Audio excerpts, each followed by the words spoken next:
보도록 하겠습니다. 지난 시간에 봤던 DHCP에 이어서 NAT 기술에 대해서 살펴보도록 하겠습니다. 자, NAT는 네트워크 어드레스를 트랜슬레이션, 변환해주는 기술로서 우리가 보통 이 사설 네트워크라는 우리가 이 인터넷의 이 공인 주소를 사용하지 않고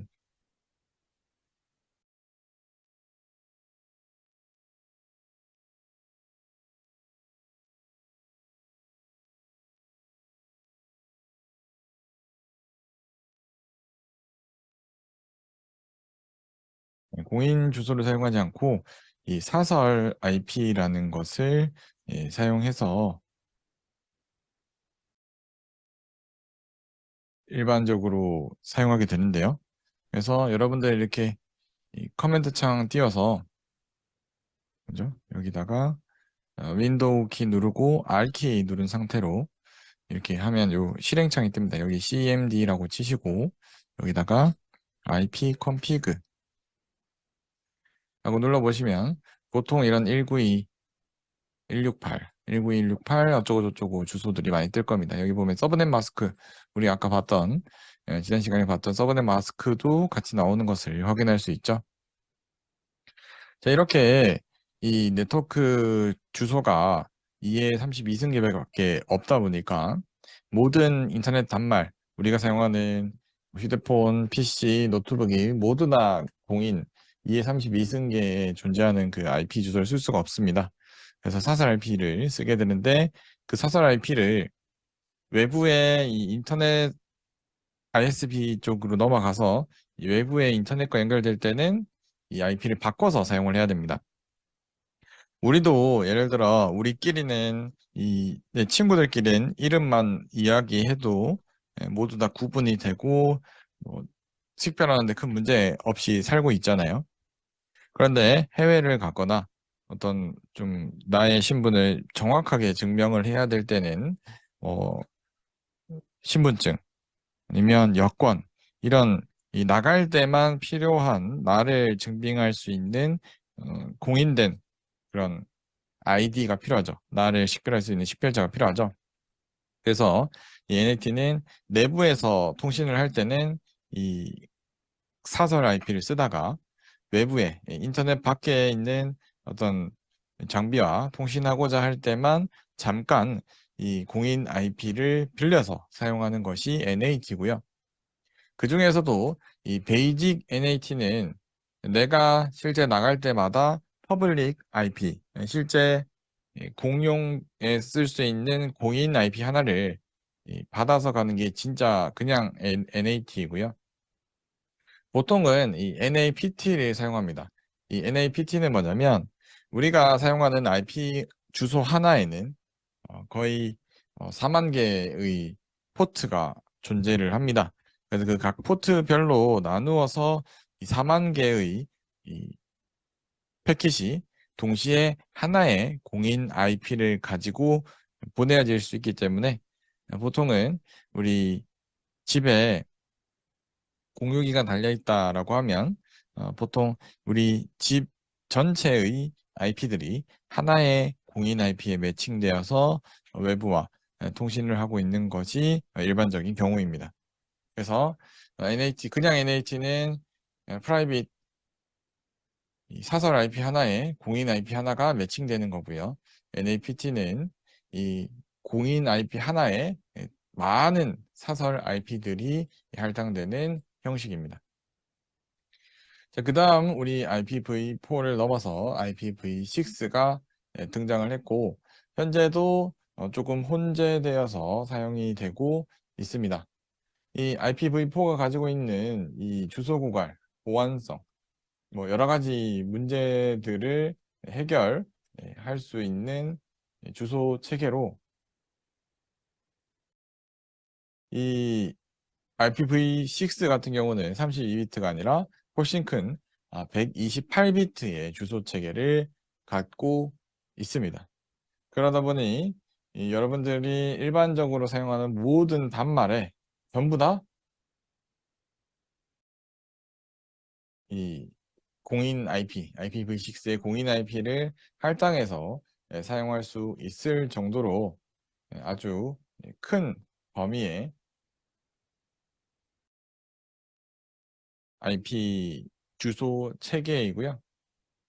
그러다 보니까 이 IPv6 같은 경우는 이 기존에처럼 네트워크 아이디와 호스트 아이디 이렇게 단순하게 구분하지 않고요. 이 IPv6 앞에 주소에다가 이 포맷 접두사를 붙여서 이 포맷 접두사에 다양한 이 IPv4의 기본적인 어떤 시스템들, 예를 들면 0000, 001은 네트워크 서비스 액세스 포인트들, 그러니까 우리가 흔히 말하는 이 공유기와 같은 액세스 포인트들을 위해서 만들어 두었고요. 뭐 0000, 010 같은 경우는 IPX, 그 인터 네트워크 패킷 익스체인저, 그러니까 네트워크와 네트워크 간을 연결하는 라우터나 스위치와 같은 그런 장비들을 위해서 미리 예약해두고, 001은 유니캐스트 주소, 특정 이 서버나 이런 주소, 아니면 링크, 사이트, 멀티캐스트, 다양한 용도로 사용할 수 있게끔 접두사를 이미 네트워크 아이디보다 더 앞에다가 이 모양이면 무조건 이 뒤에 이 주소는 특정 용도로 사용한다.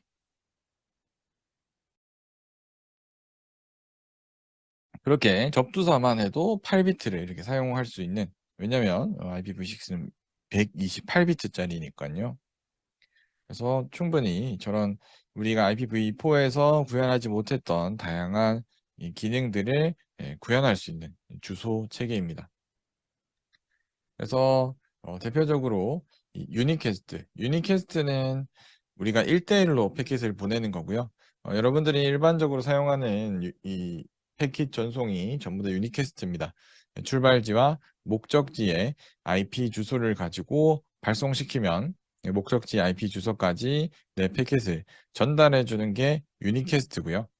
이 멀티캐스트 같은 경우는 이 우리가 사용하는 이 음성 데이터나 비디오, 영상 데이터를 전송하기 위한 전용의 채널로, 예를 들면 뭐 넷플릭스나 유튜브와 같은 이 영상 스트리밍 서비스는 만약에 동시에 여러 사람이 같은 유튜브를 본다, 아니면 트위치, 뭐 아프리카 TV와 같은 실시간 스트리밍 영상을 본다라고 했을 때 그 패킷을 일일이 다 복제하지 않고 네트워크 상에서 복제를 해주는, 우리 뭐 TV랑 같은 시스템이죠. 실시간 TV 보는 것처럼 모두 다 이 TV를 켜면 같은 화면을 보게 됐을 때, 그런 시스템일 때 서버에서는 한 번만 보내주면 중간중간 구간에서 알아서 이 패킷들을 복제함으로 이 영상을 최초에 발신하는 이 장치가 부하를 좀 덜 먹고, 그 구간의 다른 네트워크 장비들도 부하를 좀 덜 먹게끔 만들어주는 시스템이고요. 이 애니캐스트 같은 경우는 우리가 예를 들면 구글에다가 접속을 한다라고 했을 때 구글 사이트가 여러 개가 있잖아요. 뭐 한국에도 구글 서버가 있을 거고 미국에도 있고 일본에도 있고, 그냥 구글이라고 딱 치면 내 현재 이 네트워크 인터넷의 내 네트워크 위치상에서 가장 효율적인 이 가장 가까운 네트워크상으로 가장 가까운, 가장 비용이 덜 드는 이 구글 서버에 자동으로 접속시켜 주는 것이 애니캐스트입니다. 그래서 네트워크의 부하를 최대한으로 줄여줄 수 있는, 왜냐하면 그 서버와 내 구간이 짧으면 네트워크 전체에 불필요한 트래픽의 발생을 줄일 수 있으니까, 그럴 때 쓰기 위한 애니캐스트도 이 IPv4 때부터 이야기는 나왔지만 구현할 공간이 없었는데, IPv6를 전면적으로 도입을 하게 되면 그때는 이 주소 체계도 쓸 수 있습니다. 그러면 이 IPv6의 헤더 구조에 대해서 간단하게 살펴보면요. 뭐 대부분처럼 이 처음에는 이 버전이 나오고요. 여기서 버전이 4다 그러면 IPv4로 쭉 해석이 되고요. 여기서 버전이 6이다 라고 하면 그때부터 이 IPv6의 구조로 데이터를 읽어가게 되고요. 뭐 IPv4랑 거의 비슷하게 소스 어드레스, IPv6의 소스 어드레스, IPv6의 데스티니션, 목적지 어드레스를 만들어 넣고 헤더에다가 붙여주면 패킷이 되고요. 그리고 이 IPv6는 최근에 데이터들이 훨씬 커지고 있죠. 뭐 모니터 같은 경우는 뭐 4K, 뭐 6K, 뭐 8K까지도 뭐 TV 시장이나 이제 전문 하이엔드 장비에서는 사용이 되는 것 같은데 그러면은 한 번에 보내야 되는 데이터 양들이 점점 커지고 있습니다. 그럴 때 이 확장 헤더를 이용해서 한 번에 여러 개의 데이터 아니면 복잡한 어떤 이 데이터들을 헤더에 포함시켜서 보낼 수 있게끔 하는 이 IPv6는 이런 헤더를 확장해서 사용할 수도 있습니다. 자, 이렇게 네트워크 계층을 살펴보았고요. 이 네트워크 계층은 우리가 인터넷이라고 하는 이 인터넷 네트워크에 대해 접근을 하기 위한 다양한 주소 체계와 이 경로 선택 체계 여기까지들을 이 네트워크 계층에서 살펴봤고요. 자, 그 다음은 이 전송 계층입니다. 이 3계층 위에 이 전송 우리가 패킷을 전송하는 것까지는 네트워크 계층으로 연결되기만 하면 이 전송이 되는데 그럼 이 전송을 어떻게 할 것이냐?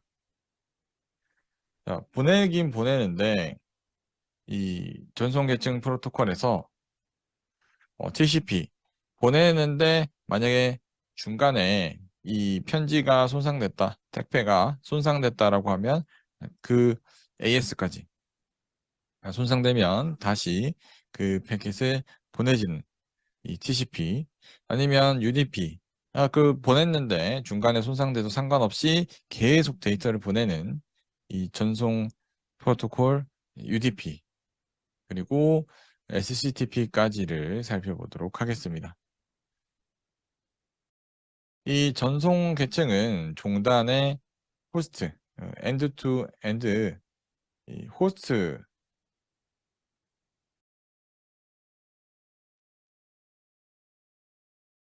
엔드포인트 호스트 간의 어플리케이션 데이터를 주고받는 걸 해주는 프로토콜이고요. 그래서 서버에서 클라이언트에 보내는 것도 클라이언트에서 서버로 보내는 것도 모두 다 이 전송 계층에서 관리되고 있고요. 그 다음에 TCP와 UDP의 장점을 잘 조절한 스트림 컨트롤 트랜스미션 프로토콜이라는 것도 있는데요. 보통 우리가 공부를 할 때는 TCP와 UDP의 큰 이 장단점 위주로 많이 공부를 하게 되는데 탑시스에서는 SCTP까지도 언급을 하고 있습니다. 아마 데이터 통신 컴퓨터 네트워크 이런 거 배우신 분들은 아마 저 SCTP까지는 잘 안 배우셨을 거예요. 자, 그 다음 TCP. TCP의 특징. TCP는 TCP/IP 모델에서 응용 계층과 네트워크 계층 사이에서 위치를 하고 그 응용 계층 사이에 프로세스 간의 통신을 제공합니다. 그래서 TCP는 스트림 기반 프로토콜로 이 데이터를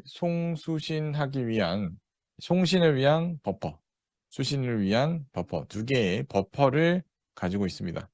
그래서 이 두 응용 계층의 프로그램들끼리 데이터를 주고받는데 내가 켠 크롬, 상대방이 사용하고 있는 웹서버, 이 둘 간의 통신을 하는데 이 버퍼를 두고 그 버퍼에 적절하게 데이터들이 잘 쌓이는지를 확인하는 겁니다.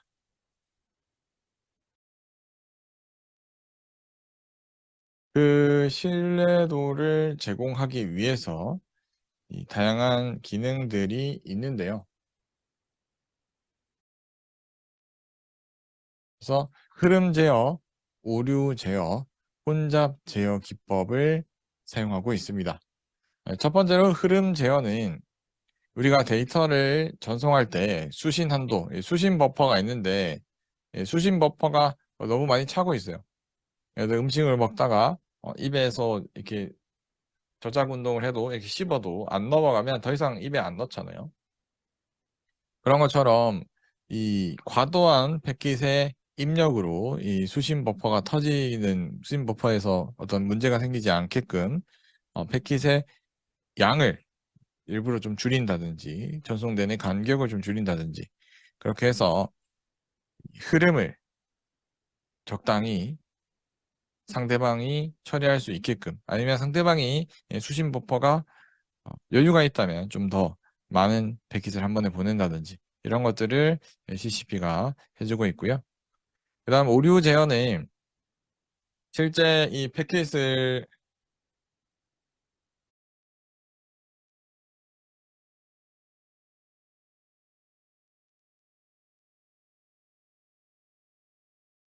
전송하다 보면 우리가 사용하는 매체 자체가 완벽하지 않습니다. 뭐 빛을 이용하거나 구리 신호, 구리에다가 전기 신호를 보내거나 중간에 어떤 문제로 인해서 데이터가 잘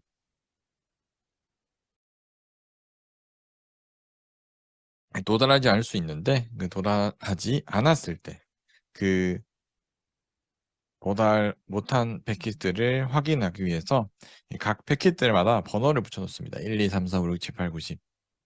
그러면 받는 측에서 순서대로 1, 2, 3, 4, 5, 6, 7, 8, 9, 10이 와야 되는데 10 다음에 11이 안 오고 12가 왔다. 그러면 오류 제어 상대방 측에서 잠깐 멈춰라. 나 11번 못 받았다. 라고 하고 11번부터 다시 11, 12, 13, 14 이렇게 이 패킷들을 순서에 맞춰 받는 작업을 TCP 프로토콜이 도와주고 있습니다. 그래서 이 기능은 오류 제어입니다. 다음으로는 이제 혼잡 제어인데요. 이 혼잡 제어는 이 종단 간의 어떤 문제라기보다는 이 중간 TCP로 전달되는 중간에 뭐 네트워크에 뭐 패킷이 너무 많아서 문제가 발생을 할 수도 있고요. 아니면 뭐 장비가 갑자기 문제가 생겨서 원래 내가 예상했던 것보다 속도가 안 나온다. 뭐 이런 여러 가지 문제가 있을 수 있는데 그런 중간 단계에서 발생하는 혼잡들도 TCP는 감지해서 네트워크의 처리 용량이 부족하기 때문에 조금 더 천천히 데이터를 보내는 그런 중간 구간에서의 혼잡 제어 기능도 제공을 하고 있습니다.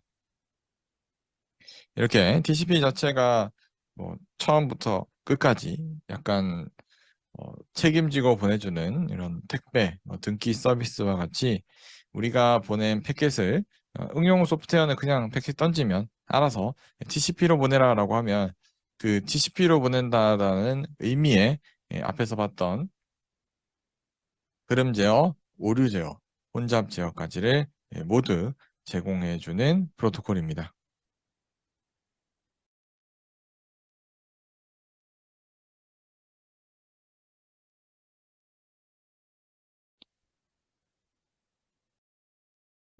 실제 되는데요. 이 TCP/IP는 기본적으로 3웨이 핸드쉐이크라는 걸 합니다. 처음에 우리 사람끼리 처음 만나면 악수를 하잖아요. 그것처럼 우리 브라우저가 TCP를 활용해서 웹페이지를 읽고자 하면 한번 갔다가 다시 오고 그다음에 요 상황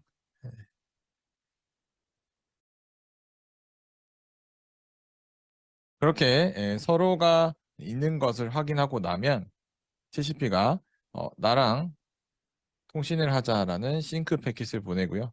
그 패킷을 받으면 이 서버는 그래 너 나랑 통신하자 그리고 너 거기에 있니? 라고 합니다. 그러면 이 클라이언트는 나 여기 있어 라고 이렇게 세 번 패킷이 왔다 갔다 하는 것을 3웨이 핸드쉐이크라고 하는데요. 그래서 이 과정을 통해서 우리 패킷이 이 이후로 TCP라는 이 전송 계층 프로토콜을 활용해서 데이터가 주고 받아지게 되는 겁니다. 이 뒤로는 쭉 TCP로 가다가 종료할 때도 마찬가지로 이런 3웨이 핸드쉐이크처럼 서로서로 종료한다, 알았어, 종료한다, 알았어. 이렇게 종료되는 과정 전체를 가지고 있는 것이 이 전송 계층 프로토콜의 역할입니다. 그래서 하위 프로토콜들은 요 중간에 있는 요 과정, 요 TCP가 연결되고 나서 패킷을 주고받고 있는 요 과정을 사용하기 위해서 이전에 이 TCP가 연결을 맺고 연결을 끊는 이런 과정들이 포함되는 것이 TCP 동작 시나리오이고요. 그리고 TCP에 대해서 뭐 이렇게 다 뭐 알고 있으면 좋긴 한데요. 이 조금 다른 점, IP 이 3계층 프로토콜에서는 이 주소가 IP 주소, 출발지의 IP 주소, 목적지의 IP 주소였는데 TCP 프로토콜에서는 이 주소를 포트 주소를 씁니다. 그래서 어떤 응용 프로그램이 보낸 것인지를 명시해주는 이 포트 번호를 이용해서 프로토콜의 헤더를 구성하게 되는 것이 TCP 프로토콜의 특징입니다. 그리고 이 TCP 프로토콜이 사용하는 이 제어 플래그가 있는데요. 이 어전트, 긴급 필드, 에크는 우리가 어떤 보낸 거에 대한 응답, 싱크는 이 에크를 받기 위해서 이번에 내가 10번 보낸다 싱크하면 에크, 이번에 내가 11번 보낸다 싱크하면 에크, 아니면 핀 내가 보낼 데이터가 끝났다라고 하면 에크, 이런 기능들을 하고요. 푸시는 우리가 일방적으로 이렇게 푸시 메시지처럼 이렇게 밀어주는 깨워주는 역할을 하고요. 리셋 같은 경우는 앞에 이 지금 데이터가 뭐 순서가 맞지 않거나 뭐 오류가 발생했을 때 리셋을 보내서 다시 이 내가 원하는 순서 번호의 패킷부터 바꾸자 할 때 보내는 제어 플래그입니다. 그렇게 이 TCP 연결 설정에서는 이 3웨이 핸드쉐이크, 뭐 한국어로 번역하니까 세 방향 핸드쉐이크라고 하는데요.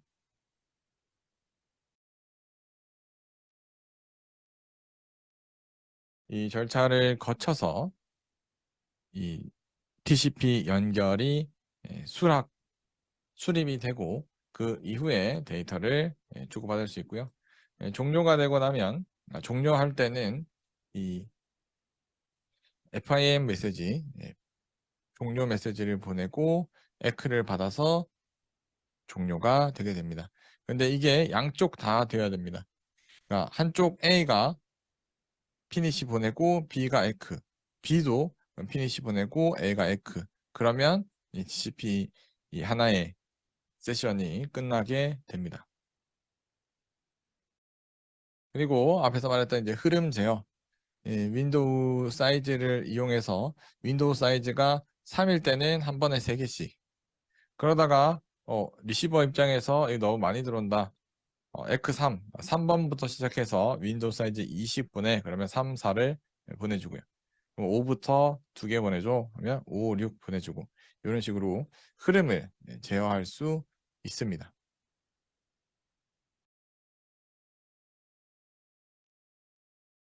그래서 이 윈도우의 사이즈를 이용해서 윈도우 사이즈가 크면 클수록 한 번에 여러 개의 데이터를 보낼 수 있는데 그만큼 이 데이터를 주고받는 간격이 길어지죠. 지금 여기서처럼 여러 개를 주고받아야 되니까 이 윈도우 사이즈를 막 강제로 줄이거나 해서 여러분들 뭐 게임 하시다 보면 패스트핑 이런 것들이 이 윈도우 사이즈를 줄여서 계속 엄청 자주 패킷을 주고받게끔 아주 민감한 이 마우스 움직임에도 윈도우 사이즈가 작기 때문에 계속 패킷을 보내게끔 하는 그런 기능들이 여기 사용되고요. 그런데 그 패스트핑 프로그램 같은 것들을 켜둔 상태에서 정상적인 웹 브라우저를 켜가지고 웹 서핑을 한다든지 그러면 좀 데이터가 이상하게 되실 겁니다. 웹 브라우징 같은 경우는 한 번에 뭐 이미지 주고받고 하면 몇 메가씩 주고받아야 되는데 저 윈도우 사이즈가 너무 강제로 작게 되어 있으면 그런 문제가 발생할 수도 있고요. 그다음 이제 이 오류 제어 같은 경우는 실제 이 세그먼트 자체가 훼손되었을 때 정상적인 헤더가 아니라 헤더에 특정 값들이 비정상적인 값이다. 그러면 TCP는 그냥 다시 보내라 라고 앞에 흐름 제어처럼 활용을 해서 새로 데이터를 받는 거고요. 이 혼잡 제어는 이 중간중간 구간에 이 트래픽 용량이 변경되는 것들을 중간에 있는 라우터나 이런 중간 장비들을 통해서 확인을 하고 이 혼잡 윈도우 사이즈를 서버 입장에서는 문제가 없지만 이 네트워크의 문제로 인해서 이 윈도우 사이즈를 능동적으로 변경시키는 것이 이 혼잡 제어입니다. 그 다음은 이 TCP는 크게 이제 세 가지의 타이머를 쓰고 있는데요. 이 재전송 타이머라고 해서 한 세그먼트 하나의 이 묶음, TCP 기준의 묶음, 뭐 윈도우 사이즈가 4였다, 5였다 이런 묶음을 보내고 나서 이 에크 보낸 거에 대한 응답을 기다리는데 설정된 타이머가 있습니다. 그런데 이 재전송 타이머 안에 응답이 오지 않게 되면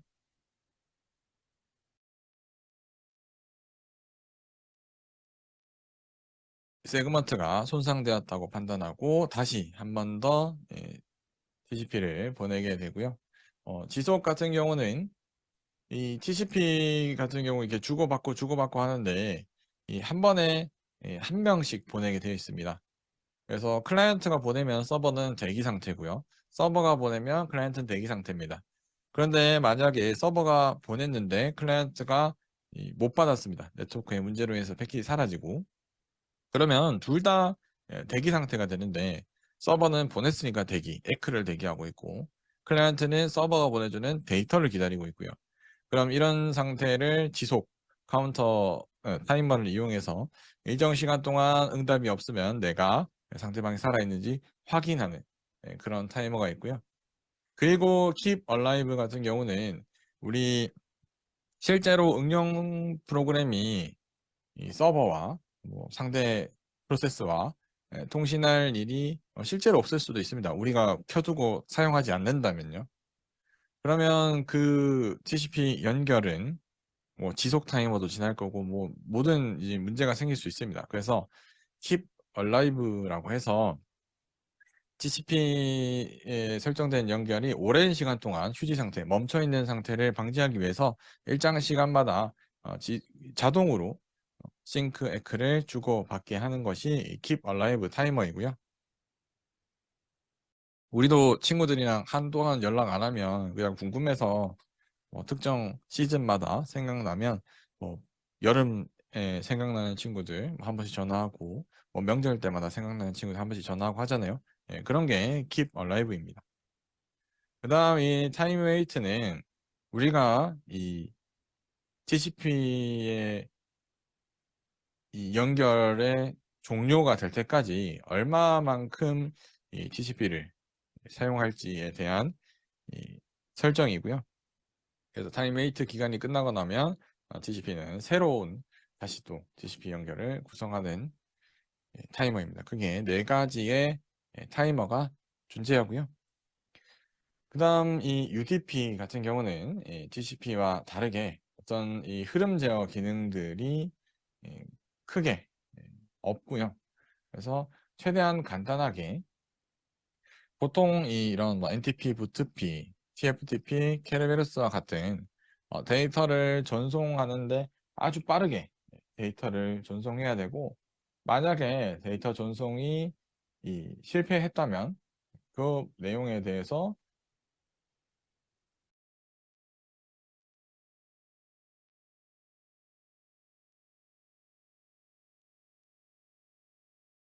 그 필요가 없는 잘 받지 못해도 문제가 되지 않는 뭐 이런 서비스들을 사용할 때 뭐 NTP 같은 경우는 뭐 우리 서버 시간 같은 거 받아올 때 우리 컴퓨터에 나오는 시계 있잖아요. 시계 보면 한 번씩 가끔 좀 시간이 안 맞을 때가 있거든요. 그럴 때가 이제 NTP가 제대로 수신되지 않았을 때인데 계속 그렇진 않잖아요. 저희 집에 있는 이런 건전지 시계보다는 어느 순간 또 보면 또 맞아 있습니다. 뭐 차이 나도 뭐 1, 2분 정도밖에 차이 안 나고요. 뭐 그런 것들은 꼭 무조건 TCP로 해서 언제 무조건 보내줘야 되고 그런 것보다는 서버가 예를 들어 10시 정각이 딱 됐다 했을 때 10시 정각입니다라고 주변에 있는 이 클라이언트들한테 알려줄 때 그걸 또 TCP3 핸드쉐이크하고 그 다음에 보내고 TCP 핸드쉐이크를 또 닫고 이렇게 할 수는 없잖아요. 그럴 때 그냥 못 받으면 말고라고 하면서 지금 10시입니다라고 전체 보내주는 그런 이 패킷들에서 UDP를 쓰고요. UDP도 마찬가지로 TCP처럼 포트 주소를 기반으로 이 출발지와 목적지를 구분해서 헤더에 작성하게 됩니다. 자, 그다음 마지막으로 이 SCTP, 스트림 컨트롤 트랜스미션 프로토콜이라고 하는데요. 이 스트림 제어 프로토콜은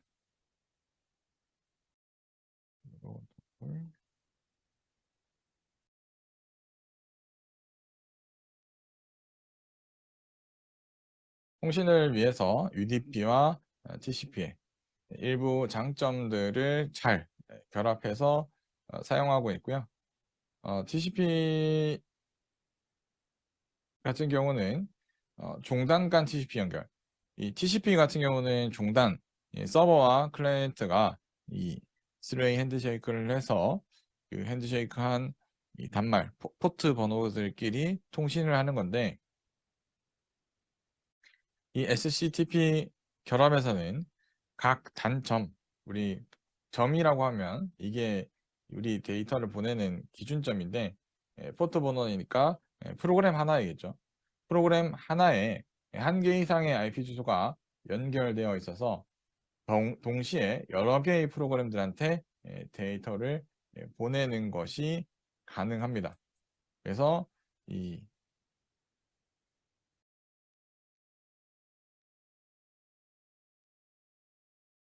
우리 프로그램들 중에 뭐 이렇게 많이 쓰잖아요. 카톡 같은 경우도 단체방에 보내게 되면 그 단체방에 있는 모든 사람한테 카카오톡 프로세서에다가 메시지를 보내야 되죠. 그런 스트림들, 우리 TV처럼 TV에서 한번 방송하면 이 방송을 듣고 있는 모든 사람한테 알아서 보내주는 구조를 가지고 있고요. 아무래도 데이터도 많아지고 어떤 이 데이터를 동시에 받아야 되는 사람이 많아지다 보니까 이런 이 SCTP와 같은 이 구조도 만들어져 있고요. 그다음에 이 SCTP 프로토콜의 이 기능들은 간단하게 결합, 시작. 그러니까 스트림 자체를 묶어야 되니까요. 시작. 그리고 스트림 내에서 전송.